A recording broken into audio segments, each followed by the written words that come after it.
And it is the last day of April. What a month it has been for many of us. But of course, we look forward to May. Here's to more opportunities and moments to celebrate. Ako po si Denise Tan.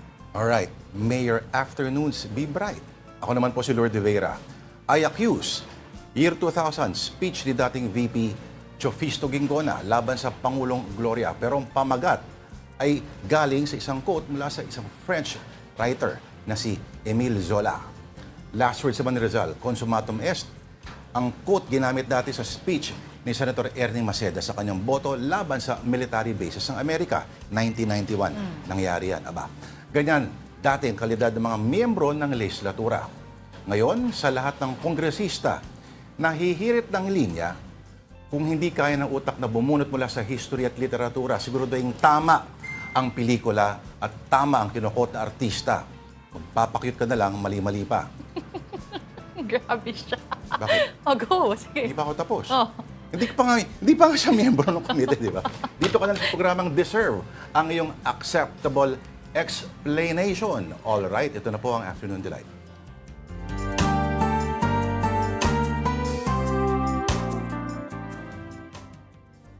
Basha, Oh, boy. sa bala ka lang. Naghalo-halo na yung mga hot. Kasi naman, oo nga tama, magkukut ka na lang, iba pa. May naisip akong magandang quote sa senador na ngayon yun eh. Ano? Ay, teka lang, may humihirit. 3 months. Sabi, 3 months. May 2 weeks pa ako. Ano yun? Yun yung sikat na linya doon eh. Hindi mo ba alam, 3 months? 3 months, basta bago mag-move on, kailangan daw 3 yung months. 3-month rule. Oo, yung 3-month rule. But speaking of months, nako, it is the end of the month already and long weekend is awaiting for many Filipinos but never for us. How would you assess this week daw, partner? Daming nangyari. Sila na bahala mag-assess yan. Oo, kanya-kanyang assessment na lang po. But it is a long weekend because tomorrow is Labor Day, May 1. And let us know kung how you guys are spending your weekend. Uring manggagawa, hukbong mapagpalaya. Yun. Uring nagbabalita, hukbong Ano? Iba yun. ewan ko, pero naalala ko yung quote dati ni Robin Padilla. Ano? Pwede ko ba sabihin yung Wag quote? na mamaya. Hindi, Na lang parang baka mas masarap pang kesa kausapin ka. Ayan, sige. Nagsisimula sa letter T. Tapos, tatapos sa umae. Alright, on to the news. Mga kapatid, baka sabihin nila, no? Bagay, ano naman sila bukas eh? Holiday. Holiday. The impeachment complaints against the Vice President now moves to the House plenary for a final vote. That says the House Justice Committee found probable cause to impeach the Vice President. And a News 5 correspondent, Marian Enriquez, has the story. 4 days of hearings that zeroed in on the pieces of evidence against Vice President Sara Duterte. In the end, the House Justice Committee's vote was unanimous. All 53 members present in Wednesday's proceedings agreed that there is probable cause or sufficient basis for the 2 impeachment complaints against Duterte. From the VP's bank transaction records to the testimony of her self-proclaimed bagman Ramil Madriaga, the committee is convinced of some things. There was misuse of the Vice President's confidential funds. That's after Madriaga claimed he distributed Duterte's confidential funds worth 125 million pesos in less than 24 hours in December 2022. Then there's Sara's supposed unexplained wealth, as shown from the report of the Anti-Money Laundering Council or AMLAC, detailing 6.7 billion pesos in transactions in the VP and husband, Attorney Mans Carpio's bank accounts from 2006 to 2025. This showed a mismatch from her net worth declarations that peaked at only 88 million pesos. Siya ay nagkasala sa taong bayan. Ang pondo ng gobyerno ay hindi mo pag-aari, Madam Vice President. Ito ay pawis at dugo ng mga manggagawang Pilipino. May sapat na usok na tayo para patunayang may sunog. Panahon na upang dalhin ang kasong ito sa Senado. The committee also found a reason to believe that VP Duterte threatened the life of President Bongbong Marcos, his wife Liza, and his cousin, former Speaker Martin Romualdez. The alleged kill plot was discussed at length at the House on April 29, the last hearing before the consolidated complaints will be polished and later will be brought to plenary. The National Bureau of Investigation confirmed that VP Sara's video was authentic and not edited. They also revisited the Vice President's statement when she did not attend the President's State of the Nation address. Sara then called herself the designated survivor.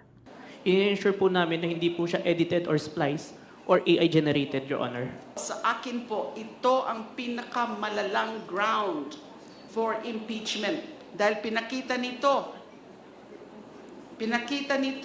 ang kawalan ng tamang pag-iisip. There's no room for interpretation, hindi mo na kailangang ipaliwanag. And ang application nga namin, that is a threat. That is an actual threat to the President and to the wife and the former Speaker. This is an impeachable offense which violates the Constitution.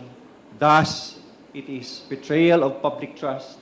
Meantime, the green box from the Bureau of Internal Revenue failed to yield anything, with only 6 votes in favor and 38 against. The motion to open the sealed box containing the tax records of VP Sara and her husband lost. Last week, the committee did not open the box after the BIR said that doing so might violate the law. Tax records can only be disclosed in aid of legislation and within an executive session. Lawmakers who opposed its opening said it would be better if this was done in the Senate instead. Opening this box might trigger another petition in the court to again stop the proceedings. So, sa akin pong palagay at pananaw, Madam Chair, ang posisyon ko po, pag tayo po ay magbobotahan, sa Senado na lang po natin buksan itong mahiwagang green box na to. Dapat pong mabuksan ang box na yan. Dahil pag hindi nabuksan yan, parang tayo ang gumawa ng betrayal of public trust. Before the vote that found probable cause, lawmakers also debated if the impeachment hearing should be extended by another day. Cagayan de Oro Representative Lordan Suwan manifested that Duterte should be given another chance to appear and speak. Lawmakers opposed this. Duterte and her legal team have snubbed all 4 hearings, issuing public statements and conducting press conferences instead to offer general denials on the allegations raised at the House. We have surpassed so much whatever standard of due process is being required. No? As a matter of fact, even today, we've called her for 4 times already. Bakit natin bibigyan ng makeup class kung mahilig naman mag-cutting classes? Nailatag na rin naman ang mga dokumento at salaysay na nagpapatibay na may probable cause o sapat doon na siya sa Senado magpaliwanag. Tama na po ang spirit of the glass. Sa maraming pagkakataon, hindi lang paulit-ulit na nabigyan ng abiso, hindi lang paulit-ulit na tinawag, kundi paulit-ulit rin na nakita natin na nakareserba talaga ang upuan, no, para sa ating respondent. According to House Justice Committee Chairperson Jerva Luistro, they have been trying to call the Vice President, but she has not been responding. On the same day of the last impeachment hearing, videos of Duterte were uploaded on social media showing her at an event in a mall in San Pedro, Laguna. And so the impeachment case inches closer to plenary. The Justice Committee will meet again on Monday, May 4, to approve the committee report and discuss the articles of impeachment. Once approved and referred to plenary, copies will be given to all congressmen, the complainants, and VP Sara. Possibly on May 11, all members of the lower chamber will vote on whether or not to impeach VP Sara a second time. The articles of impeachment will then be sent to the Senate, which will hold a trial to determine her guilt or innocence. For News 5, I'm Marian Enriquez. We are One News. Meantime, the impeachment trial of Vice President Sara Duterte could face a slower pace once it reaches the Senate. This follows a recent Supreme Court decision clarifying the term forthwith as mentioned in the Constitution. Under Article 11, the Constitution mandates that the Senate shall forthwith proceed to trial after an official is impeached. But in a decision dismissing a petition by lawyer Catalino Generillo, Associate Justice Rodil Zalameda wrote that forthwith actually means within a reasonable time. The SC says this time frame can be longer or shorter depending on the circumstances. Then Senate President Francis Escudero previously argued that trial could not start while the chamber was on recess. The High Tribunal agreed, stating reasonable time allows the upper chamber to prepare before convening as an impeachment court. The Supreme Court further ruled that the Senate's actions cannot be controlled or revised by the judiciary through a writ of mandamus. But constitutional law expert Dan Gatmaytan warns this ruling gives the Senate too much discretion. All right, let's now bring in our mojo sa Kongreso, si Amy Atienza, who witnessed yesterday's hearing of the House Justice Committee. Everything she heard, from mistaken movie quotes to Russian history crash courses to designated survivors. Amy, we deserve an acceptable recollection of yesterday's proceedings. Ano nangyari? Kamusta ang Kamara isang araw matapos ang marathon hearings? Good afternoon, Lord Denise. Kahapon nga, naku, napakaingay. Meron pa nga tayong narinig na mga linyahan ni Popoy, pati na rin ni Marco sa starting over again. Ngayon naman, medyo tahimik na yung Kamara. Pero syempre, kinamusta pa rin natin yung ilang mga kongresista tungkol nga dito sa nangyaring impeachment proceedings or clarificatory hearings ng House Justice Committee. Kanina ay nakapanayam na natin si Akbayan Party List of Representative Percy Sendanya, kung saan nga isa rin siya sa, kung maalala natin nung Lunes na binigyan nga hinaina ng reklamo ni Attorney Man Scarpio dahil na nga din doon sa naging report ng Anti-Money Laundering Council pagdating nga dito sa bank transactions ni VP Sara, pati na rin ni Attorney Carpio. At nasabi niya, binigyan niya rin ng shout-out kahapon yung mga kapwa niya kongresista na meron ding natanggap na reklamo, kabilang na nga dyan si House Justice Committee Chairperson Jerby Luistro, si Akbayan Party List Representative Chel Jokno, pati na rin si ML Party List Representative Laila De Lima. At yun nga, nasabi niya na wala naman daw silang nilabag doon nga sa batas at tanging bahagi ng impeachment proceedings nga ito nga paglalabas din ng mga red flag bank transactions ni VP Sara. At hindi naman daw biro dahil nga umabot na nga ng 6.7 billion pesos yung inflows at outflows ng pera sa bangko ni VP Sara at ni Attorney Carpio. Bukod pa dyan, kanina natanong na rin natin siya tungkol doon sa naging yung meaning na naibigay ng Supreme Court nga pagdating sa forthwith, dahil ang nasabi within reasonable time, pero kung babalikan daw kasi ang meaning talaga ng forthwith ay immediately. So yun daw inaasahan niya na sana daw sa Senado ay forthwith pa rin daw talaga ang maging proceedings at talagang magtuloy-tuloy na kung sakaling ang pumasa dito sa House of Representatives yung impeachment laban nga kay Vice President Sara Duterte. So far, aabangan natin sa mga susunod pang araw kung ano nga ba yung mangyayari din, ano yung magiging pahayag nung iba namang mga mambabatas na hindi bahagi ng House Justice Committee bukod kay Representative Paulo Marcoleta. So titingnan natin kung ano pa yung magiging manifestations ng ibang lawmakers dito mismo sa lower chamber para nga makita kung dapat nga bang ituloy at kung may sapat nga bang boto na makukuha dito sa Kamara para magpatuloy sa Senate Impeachment Court itong impeachment complaint laban kay Vice President Sara Duterte. Amy, balikan ko lang yung kaso na final. Bakit sila lang yung kinakasuhan? Buong komite naman yung bumoto.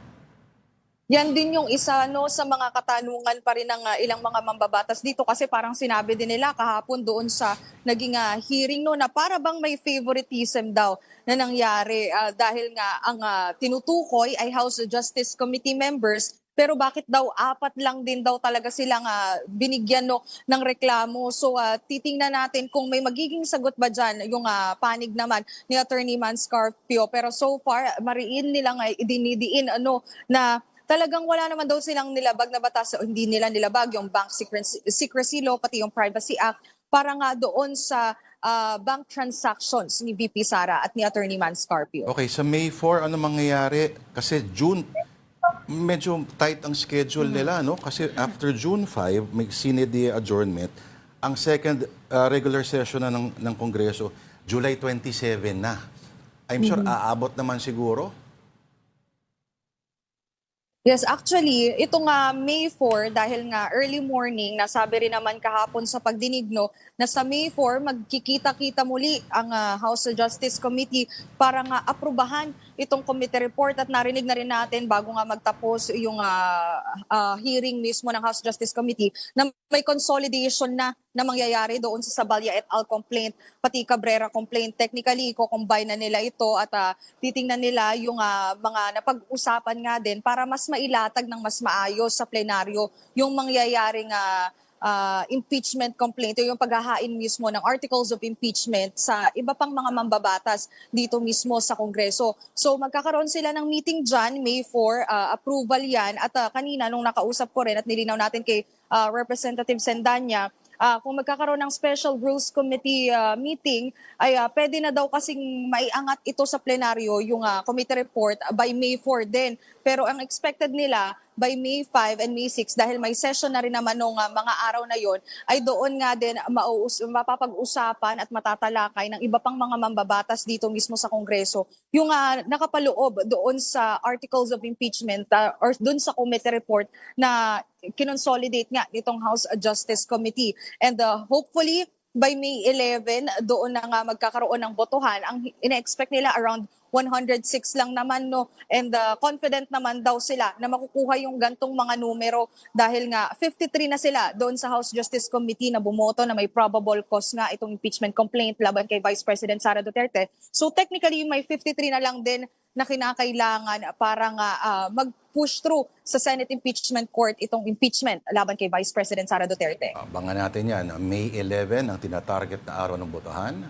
Pero wala tayong oras at gusto ko sanang tanong, anong pakiramdam ng may malaking screen, malaking mukha ng Vice Presidente ng mga ganda. Pangulit-ulit no? Diba? Anyway, salamat sa report mo, ang ating mobile journalist, Amy Atienza. Thank you, Amy. At this point, we give you a quick rundown of more stories on One News. British Judge Joanna Corner has been chosen to lead proceedings at International Criminal Court Trial Chamber 3. That chamber will hear the crimes against humanity case of former President Rodrigo Duterte. The designation follows the recent formation of the 3-judge panel handling Digong's case stemming from his bloody drug war. Corner will serve alongside Judges Kibong Pek and Nicholas Gilu as the ICC prepares for trial. Human rights group Karapatan insists the deaths of 19 individuals in Toboso were the result of a massacre, contradicting the military's claim of an encounter with the New People's Army. Families of the victims expressed grief and defended their loved ones' humanitarian work during a press conference on Wednesday with Karapatan. Rights lawyers are now calling for an independent investigation into the incident. The Bureau of Customs is set to hold a negotiated sale of seized assets, including 4 remaining vehicles linked to the Discaya family. Meantime, contractor Curly Discaya was brought from the Senate to a hospital for a shoulder surgery and is allowed to stay there for 4 to 7 days under police escort. Officials say Discaya will remain under strict guard with limited visitation and no personal phone access. He continues to be held in Senate custody over his alleged role in the flood control scam. Curly's wife, Sarah, remains in a Cebu jail over a case linked to the flood control scandal. And a new report by the Union for International Cancer Control and Clean Air Fund warns that long-term exposure to air pollution significantly increases the risk of developing and dying from cancer. The study found prolonged exposure to fine particulate matter raises cancer risk by 11% and deaths by 12%. More than 400,000 lung cancer deaths have been linked to air pollution each year. The groups urge governments to strengthen environmental and health policies, particularly in low and middle-income countries such as the Philippines. Patingin ako sa labas tuloy. Alright, time out muna. Marami pa kaming kwento sa inyo tulad po ng mga global headlines from the Associated Press. Tutok lang po, magbabalik ang afternoon at the light. This is AP News Minute. London's Jewish community condemned an attack on Wednesday in which 2 people were stabbed and injured in what police are calling an act of terrorism. Police arrested a 45-year-old man on suspicion of attempted murder. The chief financial official for the Pentagon told U.S. lawmakers Wednesday the estimated cost of the war with Iran is $25 billion so far. Jules Hurst III, the acting Undersecretary of War for Finances, said that most of the expense has been on munitions. Federal agents served multiple search warrants this week in Minnesota in an ongoing fraud investigation into publicly funded social programs. Armed agents were seen outside child care centers in the Minneapolis area. And two exotic animals have formed an unlikely friendship at a zoo in Hungary where a tiny golden-headed lion tamarin found a surrogate parent in the form of a South American anteater. The two friends eat from the same plate, and caretakers have even seen them sleeping together.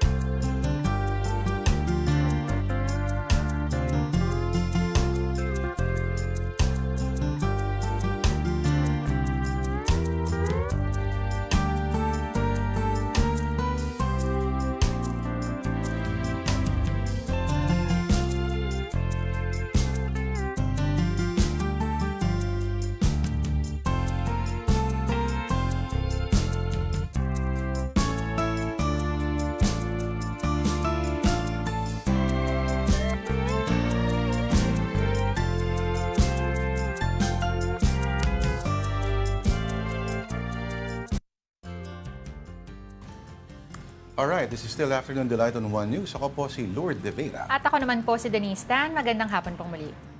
Walang pagkakamali sa naging pahayag ng Pangulo. Yan ang sabi sa Palace Press Briefing ng ating Auntie Claire or aka UCC, kaugnay sa pagkakadetain daw ni dating Congressman Zaldico sa Prague. For more stories, kasama po natin ngayon ang ating mojo sa Malacanang, Julie Baiza. Julie, may nagtanong na naman ba kanina? Hindi, akala ko ba na ipaliwanag? Grabe, tumble ng Auntie Claire natin nung isang araw, di ba? Yung paliwanag. Oo, kasi 'di ba kahapon nagkaroon nga ng meeting ang Pangulong Bongbong Marcos sa French Ambassador at saka sa Chargé d'Affaires ng Czech Republic. So we're asking for more details. And ang sabi nga ni Palace Press Officer Claire Castro kanina, kinumpirma ng Chargé d'Affaires ng Czech Republic na na-detain nga doon si dating Congressman Zaldico. Kasunod nga yan ng pulong ng Pangulo doon sa dalawang opisyal. Humihingi pa nga raw sana ng additional information, mas maraming detalyadong impormasyon ng Pangulo. Pero ang sinabi nga nila, meron silang sinusunod na European at international laws, kaya't hindi na sila makakapag-disclose pa ng iba pang detalye. Ang giit ni Castro, no, walang itinatagong impormasyon yung palasyo, yun nga lang talaga yung naibigay sa kanilang pulong kahapon. Kaya sa panig niya, sinabi ni BBM na dismayado siya at very unsatisfactory nga daw itong nangyari sa kaso ni Ko. Pero sa kabila niyan, nangako sila na hindi raw maapektuhan yung bilateral relations ng Pilipinas sa Czech Republic at saka sa France. Sa ambush interview, we're trying to squeeze more information pa sana kay UC Claire, pero sabi nga niya, wala na talaga silang iba pang informasyon na mailalabas kasi yun din daw yung isinasagot naman nung mga yun yung sinasabi ng mga opisyal at ayaw naman daw ng Pangulo na lumabag sa batas yung ambassador ng France at Chargé d'Affaires ng Czech Republic, kaya kumbaga iginalang niya yung hindi pagbibigay ng any additional information. Before that humarap din kanina sa briefing si DBM Undersecretary Goddess Hope Libiran. Tungkol naman ito doon sa inilunsad na Uplift Microsite. So yung Uplift Microsite, makikita doon yung kung magkano na ba yung naibigay na tulong, ilan na ba yung nabigyan ng tulong ng pamahalaan sa gitna nga ng krisis sa Middle East. Pangilang araw pa yung fuel buffer stock natin, yung mga ruta ng libreng sakay, at saka meron doon isang side kung saan nakalagay where the money goes. So kung magkano yung nagagastos ng pamahalaan para sa proyekto. Ang sabi ni Liberan kanina, transparency tool daw nila itong Uplift Microsite na ito para maipakita nga kung ano yung ginagawa ng gobyerno at saan napupunta yung pondo. Meron naman daw doon na feedback form para naman sa publiko para magbigay tayo ng komento or ano pang mga impormasyon na nais nating makuha from the website. In line with this, meron ding pinopropose na uplift bill. So ang pondo daw ay at least 155 billion pesos, pero hindi pa fix yung pondo na yan at proposal pa nga lang din itong uplift bill. So magbabago pa daw yan, depende sa i-identify ng implementing agencies. So again, ito daw site na to inilunsad nila para maiwasan ng mga fake news dahil marami raw mga iba-ibang impormasyon na lumalabas. So ngayon, centralized na raw yung information at makatutulong na para makita nga ng publiko ano yung, or nakalatag na dyan ano yung ginagawa ng gobyerno. Lord Denise. Okay. Mahina pala tayo, no? Sa mga sa France at sa Czech Republic. Julie, kung ano kaya sabihin ng Pangulo na, sige, next time may mga criminal na bansa na dumaan dito, sabihin din namin na, sorry, hindi pwede namin, kasi private eh. Yung mga batas namin, hindi pwede. Ganon, ano? Julie, matanong ko lang, alam ko nagsabi ito si Yusek Claire na parang actually question niya, yung kumwestiyon sa kanya na ano daw ang dapat Gayahin mo. ipaghingi ng sorry ng Pangulo. He was reporting what she said, a legit information he got at that time. Pero ano ang tingin ng palasyo, Julie, dun sa pag-announce nila without getting yung tinatawag nga ng netizens, resibo? Sabi nga ni Yusek Claire, wala namang maling inireport ang Pangulo kasi at that time talagang nasa Czech Republic pa si dating Congressman Zaldico. Hindi rin naman daw ginamit ng Pangulo yung term na naaresto. So wala sa kanya yung pagkakamali. And ito kasing pagkakalipat nga sa France ay development. So again, at that time, factually daw yung sinabi ni PBBM, kaya para saan yung pag-apologize? Lahat din naman daw umasa na mapapauwi ng bansa si Ko. But moving forward, do they plan to actually have proof of life of Zaldico before announcing anything? Kasi baka mamaya lumipad na naman kung saan-saan ang ating mga sekretary tapos wala din palang abutan. Pero Julie, dagdag ko na rin, nasan nga ba ang Pangulo ngayon? Kaninang umaga si PBBM nasa Samar para doon sa bawat bayan makikinabang o yung pagbibigay ng pondo sa mga bayan para sa mga isinusulong na iba't ibang programa. Namahagi din siya ng bigas doon sa mga piling benepisyaryo sa lugar. And bukod dyan, tomorrow, holiday, May 1, may pupuntahan din ang Pangulo na event at antabayanan daw kung may mga ia-anunsyo siya para sa mga manggagawa. Alright. Wag daw pangunahan, sabi Auntie Claire. Hindi pwedeng pangunahan? Ang Pangulo? Ayaw pangunahan. Oo. Pero may pupuntahan daw event. Maraming salamat sa ating mobile journalist, Julie Baiza, reporting to us live from Malacanang. Kuhang-kuha. Okay, another news. The fourth civilian mission of the Atinto Coalition set sail today, April 30, for Pag-asa Island in the West Philippine Sea. And for the details, we have mobile journalist Arles De Los Santos. Arles, what do you have for us? Lord at Denise, balik pag-asa o return of hope. Ayan nga yung tema ng ika-4 na civilian-led mission ng Atinito Coalition patungo sa West Philippine Sea, partikular doon sa Pag-asa Island, kung saan nga magbibigay sila ng tulong na krudo at syempre alalay para sa ating mga kapatid doon na hindi nga bababa sa 500 mga Pilipino yung ngayon ay nakatira doon. Kung makikita ninyo sa aking likuran, dito pala sa kabila.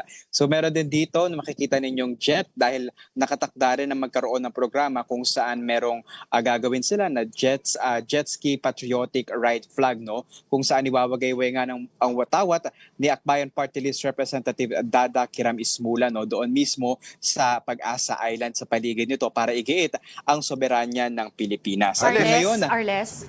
Teka muna, bago tayo magpatuloy, nasan ka ngayon?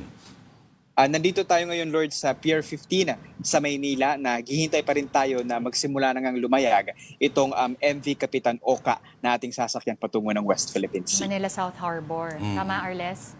Yes. Okay. At least yung hangin dyan, medyo sariwa. Denise. Mas sariwa yung hangin kumpara sa mga tinatambayan mo, Arles, for the past few days. Okay, you were saying something bago ka namin na-cut off? Yeah. Ito, Lord, yung sinasabi ko nga, yung jet ski na gagamitin para doon sa patriotic jet ski ride flag, sasakyan yan mismo ni Akbayan Party List Representative Dada Kiram Ismula para nga pagpapakita ng mapayapa na pag-iit ng Pilipinas na pag-aari nga nito, yung West Philippine Sea na kasama pa rin syempre sa mga Sinasabi nga ng China na bahagi ng kanilang teritoryo pero malayong-malayo nga sa sitwasyon nito dahil meron tayo doong mga kababayan at matagal na nga no, na napatunayan daw na naipanalo na rin in a sense itong sa Tribunal Court itong ating sa issue or usapin sa West Philippine Sea. O baka may umangal sa copyright kasi yung urig na nakaisip ng jet ski na may Ay, dalang bandila. oo. Medyo mahihirapan mag-jet ski ngayon. Medyo malayo. Oh, Kasi baka, malamig. Tsaka medyo malayo nga. Okay. Go Arles. Actually, Lord, no, ito kasi si Representative Kiram Ismula ay isa ring Mindanaoan. No? So ayon sa kanya, napako daw kasi yung pangako ng Mindanaoan na nagsabi na pupunta nga doon sa West Philippine Sea at magje-jet ski para igiit yung ating soberanya doon. Dahil hindi na raw ito magagawa, isang babae daw at isang taga Mindanao din ang gagawa at tutupad ng pangako na ito no, para ipakita na talagang atin yung West Philippine Sea. Actually, Lord, kasama rin sa mga binanggit dito ng organizer, no, napaparating na rin kasi yung ASEAN Summit at inaasahan na isa sa mga mababanggit o mapag-uusapan doon ay yung nagpapatuloy nga no, na agawan sa teritoryo at agresyon sa West Philippine Sea na iginigiit nila na hindi dapat maging dahas o takot yung maramdaman kapag nagtutugo sa West Philippine Sea. Dapat daw ito ay maging mapayapa at bukas dapat ito sa publiko. No? At kasama rin yon sa mga dahilan kung bakit nais silang pumunta doon na ipakita na dapat maging mas accessible at magkaroon ng presensya yung ating mga kapatid doon mismo sa West Philippine Sea. Okay, Arles, reports say na yung coalition daw expected, aside of course from delivering supplies, to have more engagement with the communities. Can you expound on that further? Kala ko na engagement. Oo, ano yun? Kinabahan tayo sa engagement. Pero Denise, so far yung community engagement naman ay magkakaroon nga nitong turnover ng mga donation ng mga krudo, mga grocery packages at iba pa nakita natin madami doon, may mga bigas at kagabi pa lamang talagang abalang-abala na sila pero magkakaroon din ng programa doon mismo sa isla, magkakaroon ng community concert, magkakaroon din ng pag-iikot doon at magkakaroon din tayo ng pagkakataon na makapanayam yung mga residente doon sa Pag-asa Island at may ilan lamang daw na mga bahagi of course na hindi tayo magkakaroon ng pagkakataon na silipin at puntahan dahil sa security reasons pero more or less talagang community immersion at para rin mas maunawaan yung kanilang sitwasyon doon dahil isa nga sa mga pinupunto ng mga representante na present dito kanina ay paparating na naman or papalapit yung budget season. So isa nga sa kanilang mga naisa na mangyari madagdagan yung pondo ng lugar at nang sa gayon mas it's either yung sa kanilang turismo mabuksan din sa publiko yung kanilang mga facilities at iba pa na pangangailangan ng komunidad doon. Alright, pwede mo pa magtanong, Arles? Kasi may escort ba itong from official Navy escort itong MV Felix Oca? Kasi pagkakaalam natin, private ship ito, di ba? Pag-aari ito ng isang maritime academy. Tama, Lord, private ship ito at malaki-laki nga kumpara daw sa last na atin ito coalition, yung parang panghulo yung kanilang ginamit, parang last 2 years ago ata. So malaki talaga ito. We're expecting na meron ngang mga nakasunod sa atin or yung tawag ngang escort. At isa yun sa mga dahilan na tinitignan natin kung bakit actually supposedly 9 a.m. yung ating magiging pag-disembark dito pero ngayon hinihintay pa. We've heard na may hinihintay pa na clearance and yung mag-escort nga sa atin papunta doon. So dapat around 2:30 onwards pwede na tayo makaalis. Ay, ikaw pala sasakay dyan, Arles, Okay, training ship pala ito at Japanese ang niya, provenance. 1968 pa ang barkong ito. Pero Arles, huwag kang mag-alala. Talagang kung may humarang man dito sa Felix Oca, alamin natin yan. Pero, alright, salamat tayo sa ating mojo, si Arles de los Santos. Alright, at the Senate, handa na ba ang lahat para sa Duterte trial? Sabi daw, forthwith. Yan na naman Pero, yan. okay, ang Supreme Court na nagsabi, mukhang ang beat nasa Senado talaga. Senado ang magdedesisyon. Pero, sabi ng Senate President, hindi tulad ng dati, pagka-transmit, kinabukasan, trial agad. Pero, gaano ba ka-ready at anong mga paghahanda ang ginagawa ngayon pa lang ng Senado. So, kausapin po natin ang ating mobile journalist, Merymon Reyes. Go ahead, Merymon. Lord Denise, kanina nagkaroon ng all-member caucus ang Senado, and ang naibahagi sa atin dito ni Senate President Tito Soto, actually ang pag-uusapan talaga nila since nakaschedule na to weeks ago, ay yung magiging agenda ng Senado pagbalik ng sesyon. Pero parte rin ng pag-uusapan o pinag-usapan kanina ay yung mga paghahanda na kakailanganin just in case daw na mapagbotohan at matransmit na dito sa Senado yung impeachment o yung articles of impeachment laban kay Vice President Sara Duterte. Sabi ni Senator ni SP Soto, pati ni Senate President Pro Tempore Ping Lacson, sila nagba-brush up na raw sila ulit, nagba-brush up ulit tungkol sa rules of court, sa guidelines na kailangan malaman, lalo pagdating daw doon sa botohan, kung sakali may contention, and yung magiging procedure ulit kapag magpapatuloy ang impeachment dito. Sabi ni SP Soto, speculative pa rin daw ang lahat. Pero importante raw dito ay makapaghanda na. Sabi naman ni Senator Ping, medyo at a disadvantage yung hindi abogado. Kaya mahalaga raw na pag-aralan ulit ito. Busisiin ito. Sa Senator Ping nga raw may makakasama siyang judge para pag-aralan ulit yung rules of court. Pero from si Senator Pia Cayetano naman, since abogado siya at nanggaling din siya sa lumipas na impeachment, meron naman daw siyang sariling preparasyon na baon. From the minority, ang natanong natin si Senator Rodante Marcoleta, ang sabi niya, di naman daw siya naghahanda. Kung may darating daw yun. So yun yung nakuha natin as far as the minority is concerned. Pero kanina kasi doon sa caucus, hindi rin naman kompleto lahat ng mga senador, pero lahat naman daw ng information na ire-rely. Sabi ni SP Soto, kapag ka natanggap nila or natransmit na dito sa Senado yung articles of impeachment, the next day magko-convince sila bilang impeachment court. Doon daw nila formal na pag-uusapan kung paano na nga ba nila ipaprocess itong articles of impeachment. Lord Denise. Yung sa desisyon kasi ng Supreme Court, parang ang bottom line ay parang kung kailan, ang forthwith ay kung kailan handa na ang Senado. Parang ganun lumalabas, ano? Pero yung mga robe ba nila, ng mga nakaredy na at may budget pa yan, na medyo malaki-laki. Yes. At si Attorney Bato de la Rosa, magpapakita. O lahat daw pero nandyan ba si ano? Oh. Well, wala pang pagpaparamdam ulit si Senator de la Rosa dito sa Senado. Pero yung tungkol kasi doon sa naging ruling o sa desisyon ng Supreme Court, ang sinasabi kasi ni SP, sa tingin daw niya, yung desisyon ng Supreme Court ay nakabase doon sa petition na final at hindi naman daw yung sumasaklaw sa trabaho ng Senado. Parang hindi nakikita it has anything to do with the works at the Senate kung equal branches daw sila. That's why tama yung desisyon, pero that's as far as the petition is concerned, not on the way the Senate is conducting itself. Kaya for SP Soto, ang forthwith sa kanya is the next day. So kapag ang nasasabi kasi sa House parang by May 11, kung sakali mapagbotohan, so sabi ni SP, baka the next day, May 12, mapadala dito. So May 13, doon na sila formally na makakapag-convene. Nasabi naman ni Senator Lacson na from the 2025 GAA, merong 27.5 million pesos na budget. Ito yung under sa continuing funds nila. Doon sa 27.5, around 544,000 na ang nagastos para sa pagpapatahi ng 60 impeachment probes na ang presyo doon is around 7,000 each.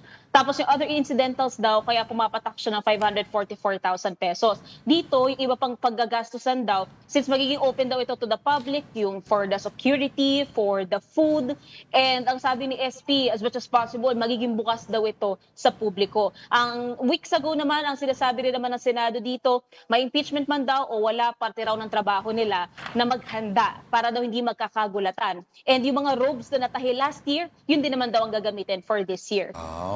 Kasi makakatipid sila kung sa kortina ng ilang mga sinihan. Pero Merymon, ibig sabihin ba nito, okay, pag nasimulan ba nila, kahit ba kahit naka-break ang Senado, kaya nila mag-convene? Kasama ba sa schedule na yan? Magkahiwalay daw kasi ang impeachment court tsaka ang Senado. So ang importante dito, mananatiling in session ang Senado para matanggap yung articles of impeachment laban kay VP Sara Duterte, and then makakapag-convince sila. So kahit pumatak ng June 5 or June 6 kapag adjourned muna ang session sila DIE, pwede silang mag-extend. Kahit June, July, pwede magpatuloy ang trial ng impeachment court since magkahiwalay naman daw yon. Pero importante, para matanggap daw yung articles of impeachment, dapat in session ang Senado. So far naman, wala pang nababanggit itong si SP Soto na magkakaroon ng balakid doon sa timeline. Ang hindi pa lang final is kung kailan nila gagawin talaga yung trial. Ang sabi ni Senator Ping, ang huling na pag-uusapan yung MWF for the impeachment para tuloy-tuloy pa rin daw ang sesyon. Pero depende pa rin daw talaga yan kapag ka-opisyal nang magko-convene ang Senado bilang impeachment court. Okay, gusto mo ko ma'am yun ang Ako, tanong? cambio ako. Maiba ako, Marymon. Itong si Curly Discaya, di mo na lumabas daw ng Senate for a shoulder surgery. Pakikwento nga yan, at kailan nga ba siya babalik? Denise, nung March kasi nagpadala o ipinaalam ng kampo ng kontratistang si Curly Discaya na meron daw itong karamdaman o nararamdaman sa kanan niyang balikat. So pinaalam daw ito sa liderato, tinanong din natin mismo yung counsel ni Curly, at oo, totoo naman daw yun, pero hindi pa masyadong nag-divulge na detalye nung March. Pero netong last week naman, ang nakausap natin si Senate Secretary Mark Leandro Mendoza na sinabing, oo, by this week ilalabas si Curly Discaya at dadalhin sa isang ospital. Hindi binanggit yung pangalan for security purposes para raw mag-undergo ng surgery sa kanan niyang balikat.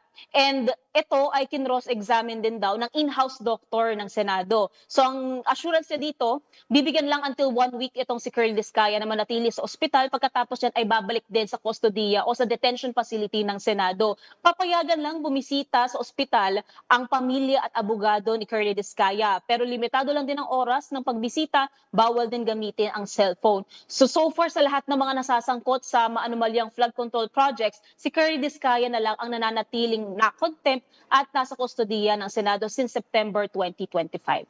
One man standing, left standing. Last sa Senate. man standing. Senate custody. Alright. Pero maraming salamat sa iyong update sa ating mobile journalist, Marymon Reyes, reporting to us live from the Senate. Thank you, Marymon. And we also give you a quick look at stories from our media partners. On the Philippine Star, the EDSA rehabilitation will now cost 5.8 billion pesos, down from the original 17 billion peso proposal. That's according to the Public Works Department. The makeover is also projected to take less than a year instead of the original 2.5-year timeline. The updated rollout plan is designed to minimize the impact of or on Metro Manila traffic, with the first phase of the project already completed nearly 2 months ahead of schedule. On Business World, the UAE's exit from OPEC and OPEC Plus on May 1st could have mixed effects, according to analysts. Oil prices could go higher in the short term due to reduced supply, but could eventually go lower if the UAE increases production independent of cartel caps.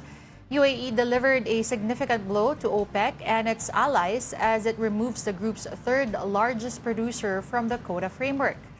For more details of these stories, you can visit the social media pages of the Philippine Star and Business World. Do check out as well the social media platforms of One News PH for the very latest news. And this is still Afternoon Delight on One News. We just need to pause for another break, and we will be right back.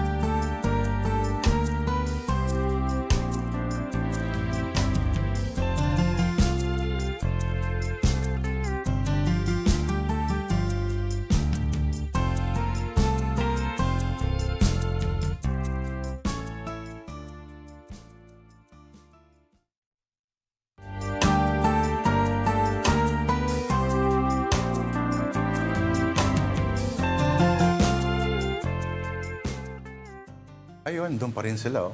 Kakatuwa naman. Ika nga, nakaka-proud. Favorite comment ng mga artista. Nakakataba ng puso. You're still watching Afternoon Delight. Thank you for staying with us. And our delight of the week, treats from Quezon. And for today, we have pinais na hipon. Pinais na hipon ang hinahanap namin. Pero ang nakita namin ay pinais na alimasag. Pasok pa rin naman. Pasok pa rin. Oo. Interesting intriguing yung amoy na. Yung amoy na mapaparami ka ng kanin. Oo nga eh. Actually, ito, okay. So, yung pinais daw is a so-called heirloom recipe in Quezon. So, special yan, particularly sa Tayabas. Ang Lukban, famous naman ang pinais na hipon. Oo, okay. So, yung pinais mismo, talagang proseso siya. Oo, it is a process of wrapping a mixture of seafood and banana leaves and cooking it in plain water or coconut milk. May alam din ako na nagra-wrap, pero hindi sa banana leaf. Alam mo, hindi pa ako nakatikim nito. Ito, lumpia, oh. Sige nga. Ano yung isa? Hindi halata, pero via mare yan. Oo. Social? Ang social naman natin. Alam mo naman tayo. Iba talaga yung mga Ito Pero- po, inaalay po ni Dinista ng unang subo niya ng pinais alimasag. Wait. Kanino? Pag kinakain mo ito lang, walang sausawan, walang kahit ano. Malasa naman ng crab di ba? Gay ko, oo. Pwede ba yung ulam muna? Sige nga. Kasi, kung iba lang yan, baka ketchup na naman ilagay dyan. Ay, oo nga. Ang sarap na ito ikanin. Sige na. Ako na lang yung rice mo. Oh. Baka lumabas yung kanin sa ilong nito babaeng ko. Hindi nakakaganda, no? Hindi. Maraming may gusto ganyan. Talagang kumakain ng kanin si Dinista. Ayan. Okay. Rice is life, ika nga. Here are some stories on social media. Daanan muna natin the one on the Philippine Star. One headline reads, Philippine Heritage Agency says it cannot act on rave anthem video. Rave talaga. Kasi parang, Hindi pala sa Pilipinas kasi nangyari. parang nagpa-party-party sila. Ganon yung peg nila. Out sa ibang bansa pala yun. Yes. So, Wala rin magagawa yung NHCP. Oo, kasi hindi pwede extraterritorial eh.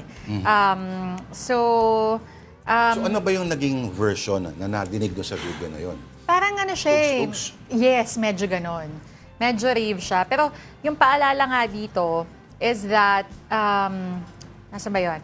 Na even though you're trying to express love for your country and it might have been done in good faith or sincero naman, no, yung intent to really celebrate siguro yung pagiging Pilipino, dapat daw with discretion. We have one of the strictest heraldic codes sa buong mundo. Tayo lang ang may parusa sa maling pag-ano ng flag. O ilan lang tayo sa mga bansa. Halimbawa, sa yung Section 35 ng Heraldic Code, the national anthem, nakalatag talaga, pati yung lyrics ng ating national anthem, yung title, pati yung metro, 2/4, tapos yung areglo talaga na ginawa ni Julian Felipe, na 2/4, march ng 2/4, it's around 126 beats per minute. Sa C major, that will depend sa kumakanta, no? Pero, at nakatalaga pa rito, nakasulat pa sa section, 38, kung ano ang dapat na kilos mo, saludo, depende kung saan ka, sa bahagi ng gobyerno ka, sa military, may saludo mo, nasa first note pa lang, naka-indicate talaga yung mga bagay na. May tanong ako, kasi remember, kapag kinakanta sa ibang bansa, yung national anthem. Star Spangled Banner. Di ba minsan iba-ibang version? Kahit yung dulo, yung may mga kulot-kulot, pasok pa rin sa atin yun. Hindi, kasi syempre, alam mo naman, di ba, ma-Pilipino pagdating sa kantahan. Hindi na ganon. Hindi parang mga R&B na, oh, say, can you... Hindi pwede. Hindi pwede yung ganon. Oo, hindi pwede Siguro yan. iniisip nyo, sa flag din natin, very strict. Pati yung pagka-blue, nako. Oo, specific. Tayo lang ang may flag na pag binaligtad mo is an indication of war. That's right. Sorry, mali pala ako. Yung pala ibig ko sabihin. Tayo lang yung may ganon. Na pag binaligtad mo, may ibang siyang ibig sabihin. Kung may mga bansa na may penalty, okay, bakit siguro maraming magtatanong, ang arte-arte naman, ano lang yan. Hindi po. Nung kinakraft nila yung mga laws na ito, these were influenced by actual living veterans. Na para sa kanila, ang bandila ay hindi lang simpleng tela, kundi talagang buhay at dugo ang kailangang pagdaanan para magkaroon tayo ng ganyang mga simbolo. Dahil kung wala tayong mga simbolo, sino ba tayo? And I? will eat. Yon. Okay, this one is a Sorry, may penalties pa pala yun. 3 or 250 ba? Okay. Failure or refusal to observe, maaring magkaroon ka ng penalty. Okay, una muna, public censure. Okay? Na ipapublish daw at least once in a newspaper or general circulation. Iiyain ka talaga. Or, nako, pwede kang magkaroon ng fine between 5,000 pesos to 20,000 pesos. Ilan lang po yan sa maaring maging multa. Pero kung ayaw ninyo bang multa sa paraan na mga mura, mga negative comments, mga trolling, yung joke na, buti pa noon, Friendster, kasi pupurihan tayo lahat. Kasi puro testimonials. Yan nga ang ating storya on the Philippine Star. A throwback to simpler feeds as Friendster returns at ad-free. May ads ba yung Friendster dati? Alam ko wala. Alam mo, such a long time ago kasi. Pero ang naaalala ko nga dito sa Friendster is you really you just add people that you actually know. Hindi masyado madaming degrees ng friends. Hindi Friendster? Alam ko hindi. Dapat naka-network sa'yo? Oo, alam ko yung, merong after nung Friendster, yung MySpace, parang yun yung mas public account mo. Pero yung Friendster, it's really more of, at least nung high school ako, no, parang classmates mo, mga pinsan mo, talaga mga kamag-anak mo, family mo. Yung friend mo talaga. Oo, hindi kasi yung binase mo lang sa Boracay pictures nila. Ayun. Hindi kasi 'di ba meron pa nga doon ang usong-uso sa Friendster yung testimonials. Testy, oo. Testy. Na para bang obligasyon mo talagang sulatan yung kaklase mo ng testy. Hindi Ganun nung na-experience ko. Yung testy ko Supposed ganun. pala, return the favor. Parang testimonial ko Ang dami kong testing naman dyan. Oo. Paano ako magte-test? Hindi nga kita kilala diba? Parang ganun. Pero at least mapipilitan ka na to think of only good things about the other person. Hindi, tsaka yung dito daw sa Friendster kasi, yung wala rin dito, is yung feed mo, hindi na siya based on certain algorithms. Kumbaga, wala nang ganon. So yung feed mo, hindi na puro Boracay pictures. Hindi na siguro. Or kung meron kang isang sinearch, puro yun na lang ang lalabas sa'yo. Mabubudol ka na lang basta-basta. Kaya pala puro Vatican yung malabas sa mga Talaga ba? Tsaka mga Bible quotes. Of course. Ayun. Sige na nga. Okay, batiin muna natin ang lahat na nanonood sa Afternoon Delight via live streaming on Facebook, YouTube, and on TikTok. Tapos sino-sino mga friends, yung mga, sino ba to? Bakit may kaaway siya, pero kailangan ko mabasa yung rant niya, di ba? Ay, oo. Ngayon, mapipilitan akong puntahan kung ano yung naging problema niya. Pag deep dive, kailangan mo na malaman kung Nasimulan anong ko na di ba? At kung bakit yung pangalan ng isa kong, meron akong isang friend, ang pangalan niya, I swear to God, Cream Pie.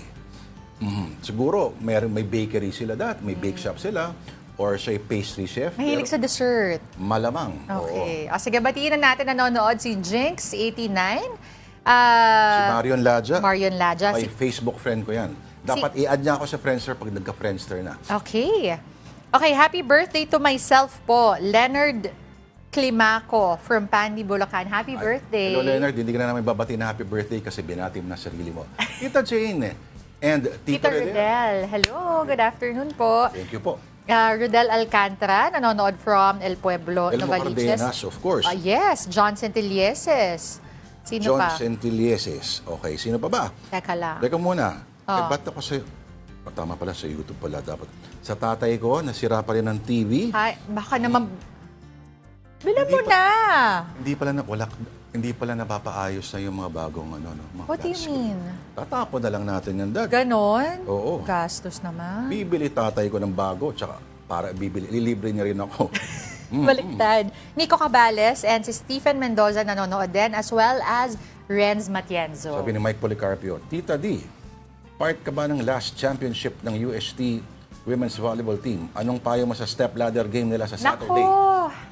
Ilaban nyo ng todo. Part ako ng 2007 champion team. Nice. Ayan Mike Policarpio. Sabi ni Jinx89, iba ng lyrics daw sa American National Anthem. Kasi marami na ng Meksikano, di ba? Jose, can you see? Okay, may kinaya ni Lord. Okay, si DJ Molina, si George Tapia, and si Anton 997. Oo. Kailan babagyo ng Himala, sabi niya. Si John Centelices ba yun na sabi niya, ang PG ni Miss Denise, Ang PG, parental guidance? Oo, bakit? Hindi. ano? Uy, loko ka ha. Ano yun? Hindi ko alam Gutom yun. to. Ay, Kasi grabe trabaho ka. siya. PG. PG.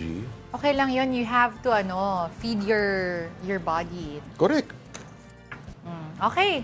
Ano, meron pa? Pahabol? Quote pala yung kailan magbabagyo ng Himala. Oo, kasi sabi ni Kat Tipunan. Ayun pala yan, si Kat Tipunan. Alright, si Professor Mark Pasco. Ay, hello po. Hello po. Okay, sige, that'll At si Aaron Revilla. Hello, Aaron. Okay, that will have to do it for us this last day of April. Thank you for watching Afternoon Delight. Ako po si Denise Tan. Ako naman po si Lord De Vera. Join us again next month. Bukas na yan, 1 ng Mayo. Araw ng paggawa. 2:00 impunto pa rin at habang kayo ay nasa bahay lang, kami, mga uring manggagawa, ay patuloy na maghahati. Kapatid, we are one news all sides all the time. And Have a delightful afternoon. kain, PG.